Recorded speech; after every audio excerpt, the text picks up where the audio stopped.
bersama aku Salsa. Dan aku Kayla.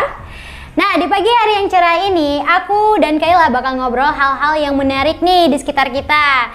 BTW, gimana kabar kamu hari ini, Kay? Alhamdulillah, kalau untuk kabar aku sih selalu baik ya, seperti sebelum-sebelumnya. Kalau kamu gimana Sal kabarnya? Sama aja sih, aku juga baik-baik aja kok. Aduh, basa-basi yang sangat basi ya sebenarnya ya. Kalian mulai aja teman-teman, kita itu, aku dan Salsa itu satu fakultas, satu prodi, bahkan satu kelas. Jadi apa ya, sangat yoi banget ya, nggak sih? Yoi.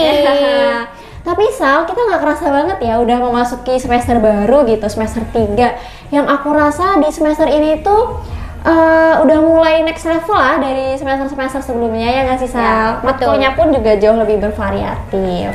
Betul banget. Dan kamu ngerasa nggak sih makin kesini kita tuh makin peka dan belajar berpikir kritis untuk melihat kondisi di sekitar kita lebih dalam lagi.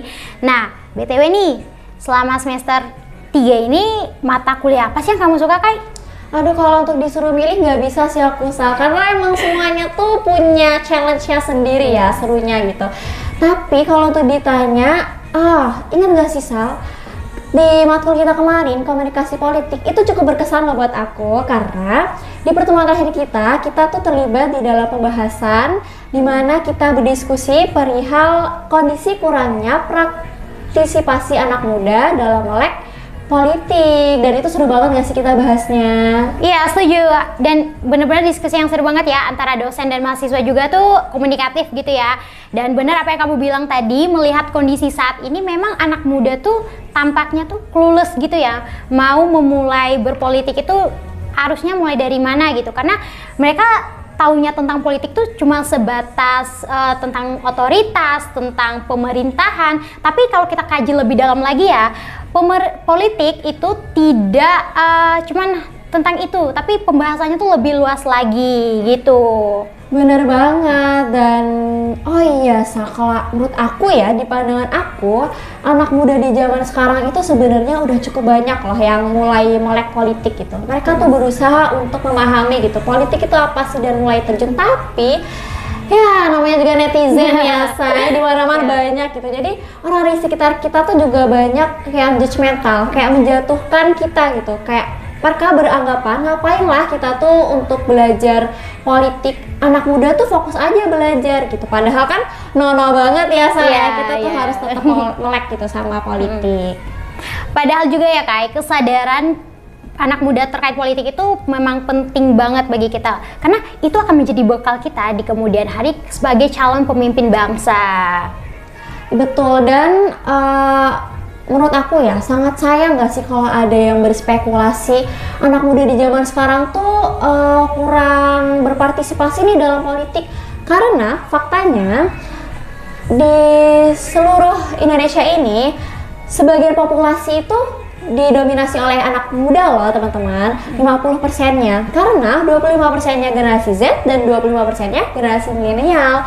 Yang mana kalau kita lihat dari realitas jumlah ini ya, kan sangat banyak. Jadi aku tuh kayak sayang gitu kalau kita tuh kurang wadah atau ruang yang bisa mewadahi aspirasi kita, ya nggak sih Sarah? Iya, dan walaupun ada ruang atau forum diskusi terkait politik, justru suara anak muda tuh tidak didengarkan gitu ya, kayak disepelekan gitu ya. Dan aku juga pernah baca ya, hasil survei dari CSIS atau Center for Strategic and Indonesian Studies tuh menunjukkan bahwa anak muda lebih suka menyampaikan pendapat politiknya itu di media sosial ketimbang ikut demo gitu. Bener sih, karena ya nggak bisa kita pungkiri nggak sih Sal, kalau di era yang udah canggih banget ini lewat sosial media, itu tuh sangat membantu kita gitu sebagai anak muda untuk secara mudah mengeluarkan aspirasi kita gitu dengan lebih praktis, lebih instan, dan untuk penyampaian pesannya pun kepada target yang ingin kita sampaikan itu nyampainya cepet banget loh.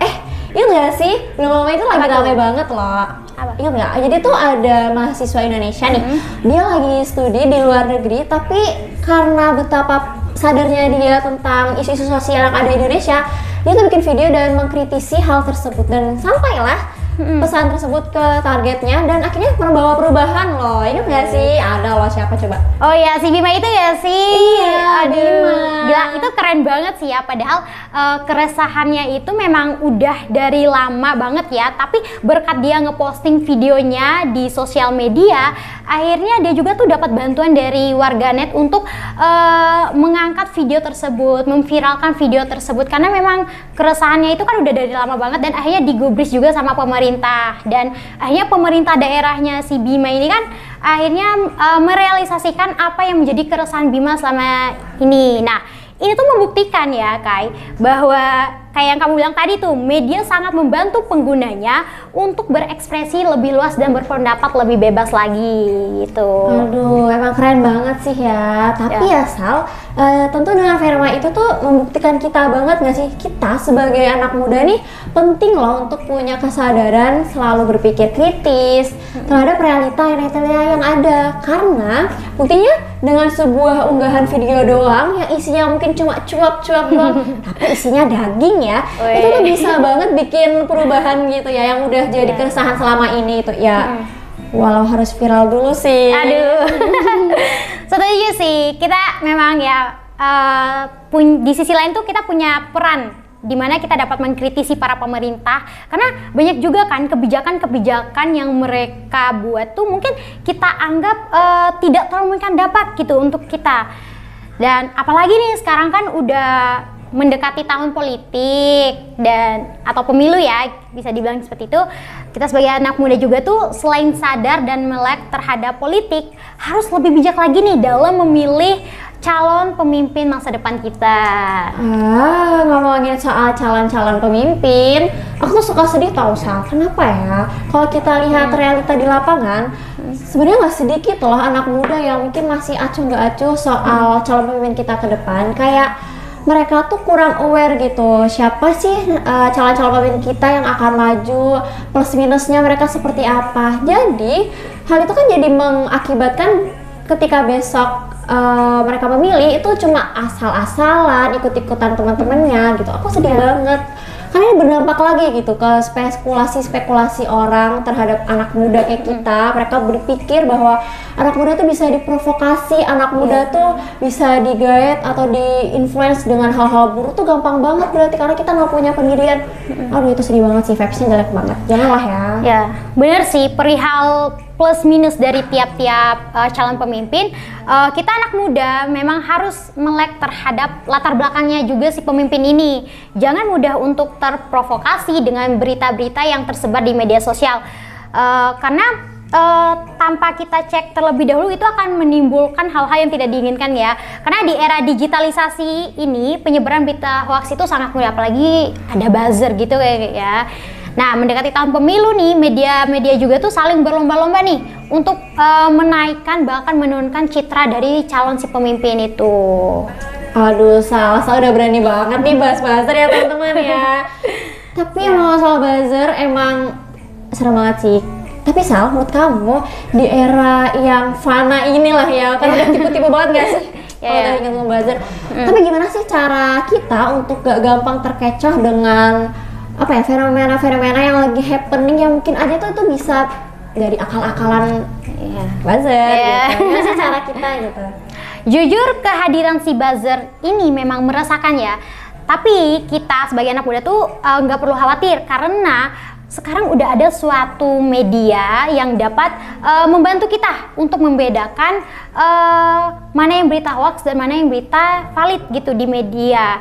Dan ini juga tuh bakal membantu masyarakat membedakan berita tersebut ya.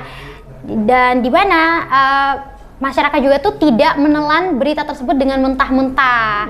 Nanti kan akibatnya adalah masyarakat akan mudah berspekulasi sembarangan kan kepada orang gitu. Wih, keren banget ya. Jadi aku makin sadar gitu betapa pentingnya kita untuk memilah dan memilih sebuah berita untuk kita konsumsi. Tapi Sal, emang ada ya Sal media yang kamu jabarin tadi kayak seinformatif dan seedukatif itu loh, emang ada Sal? Ada dong, dan media untuk mengecek suatu kebenaran dari informasi itu sebenarnya banyak ya. Salah satunya, oke, sebelumnya kamu tahu nggak sih Mavindo? Aduh teman-teman nih, Sal udah mulai nyebut nama loh, emosi ya Sal? Bercanda. Salah sih emang ya. Ini aku bukan promosi ya, cuman ingin mengedukasi agar masyarakat tuh tidak mudah terprovokasi dengan berita hoax gitu.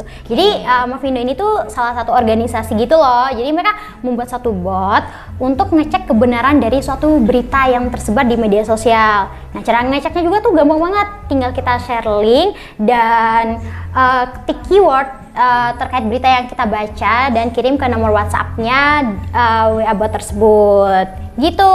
Wah, keren banget ya teman-teman ya. Canggih loh sekarang itu. Dan aku jadi ngerasa nih dengan banyaknya fasilitas yang ada, ternyata bisa membuat kita tuh harus lebih sering-sering untuk memanfaatkan hal itu ya teman-teman ya. Betul. Sehingga kan kita bisa meningkatkan kesadaran kita terhadap isu-isu realitas yang ada, ya terhadap apapun lah, termasuk politik yang lagi rame banget nih dibahas di mana-mana. Ya, karena jangan lupa tahun depan pesta demokrasi. Wede, emang boleh sedemokrasi itu? Aduh, salah boleh dong, harus malah ya. Ya, back to the topic. Menurut kamu nih Kai, kita sebagai anak muda nih yang hidup di era digitalisasi dengan fasilitas yang bisa dibilang luar biasa banget ya saat ini, gimana sih cara membangun kesadaran berpolitik anak muda dan mempertahankan kesadaran tersebut di era yang tidak pasti ini? Menurut aku ya Sal ya, pasti banyak banget sih. Cuma salah satu yang akan aku bahas adalah seringlah teman-teman untuk ikut forum diskusi atau join lah komunitas-komunitas. Karena biasanya